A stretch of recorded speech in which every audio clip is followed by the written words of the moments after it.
How I ruined my parents' silence with malicious compliance. My parents were obsessed with digital detox Sundays. The rule was simple and non-negotiable. No screens from sunrise, no phones, no TV, not even a Kindle. My dad used to say, if you're bored, use your imagination. Talk to each other. Be present. By the time I was 15, I was done being present. If they wanted me to use my imagination, fine. I decided to give them a Sunday they would never forget. I woke up at 6 a.m.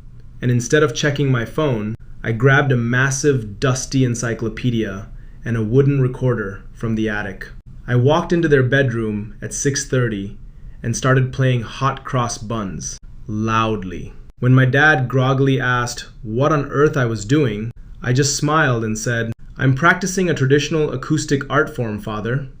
Isn't it enriching?" At breakfast, I didn't just sit there. I acted like a 19th century town crier. I stood on my chair and announced the daily news out loud, reading every single ingredient on the back of the cereal box in a booming, dramatic voice. Hear ye, hear ye. The toast is slightly burnt. Calcium carbonate is present in the milk. My mom tried to shush me, but I just looked at her with wide, innocent eyes. I'm just being social, Mom. You said no screens, more talking. By noon, they were hiding in the garden, trying to get some peace. I followed them out with a sketchbook. Every 5 minutes, I would run up to them and narrate exactly what I was drawing. And here, we see the North American father in his natural habitat, looking increasingly agitated.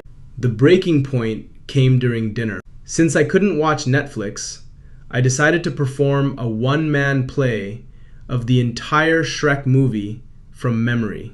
I was doing the voices, the sound effects.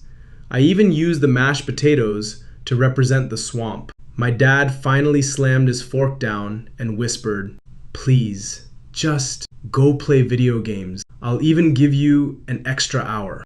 I just took a slow, dramatic sip of water and said, "What about my imagination?" Now, Sundays are optional tech days, and every time my dad looks at his phone, I just hum a little bit of Hot Cross Bun. He gets the message immediately.